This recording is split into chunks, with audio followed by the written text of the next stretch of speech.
L'entrepreneuriat, c'est la capacité d'un homme ou d'une femme à développer un produit ou un service, c'est-à-dire à produire un service ou un bien qui correspond à des besoins autour de lui. D'accord?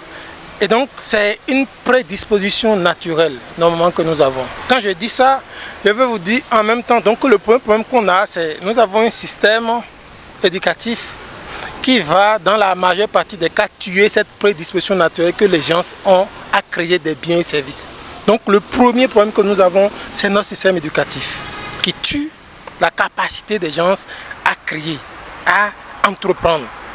Et le paradoxe, c'est que quand ils vont sortir du système à la fin avec des papiers qu'on va appeler diplômes et qui ne vont pas pouvoir être recrutés parce qu'ils ont été souvent formés pour être recrutés, on va leur demander d'aller créer une entreprise. Alors qu'on a tué en temps en eux ce qui fait qu'on crée une entreprise.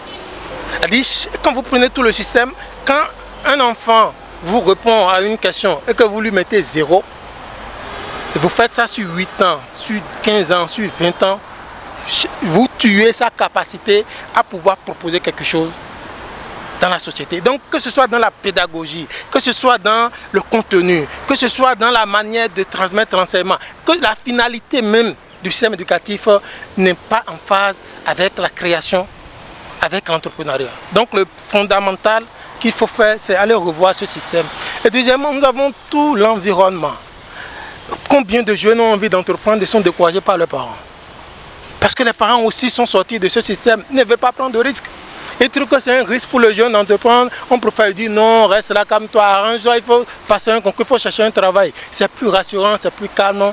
Et ça ne nous permet pas de profiter du potentiel qu'il y a au niveau de chacun de nous.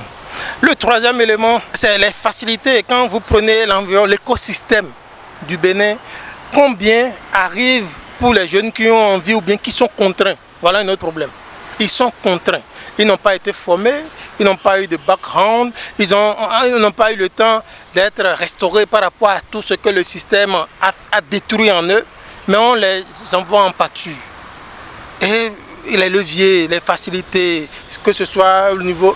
Vous voyez, mon analyse personnelle, c'est qu'il est plus facile pour de gros entrepreneurs, des gens qui ont de gros moyens, qui ont déjà réussi de s'en sortir dans l'environnement qui est le nôtre aujourd'hui, que pour des gens qui sont au début, qui ont envie de se frayer un chemin. Et ce n'est pas facile à dire. Peut-être même qu'il y a quelques outils qui existent, mais les outils ne sont pas accessibles. C'est le rôle de l'État, c'est le rôle, puisque c'est lui qui est en charge de définir les politiques, c'est lui qui est en charge de définir les priorités, vers quel côté il faut mettre nos ressources, quel est le contenu. Donc c'est principalement le rôle de l'État. Maintenant après, si l'État est défaillant, tous les autres acteurs, y compris chacun de nous, a cette responsabilité. Et moi, dans ma vie professionnelle tous les jours, je travaille pour amener les parents à se réveiller et à suppléer les carences de l'État.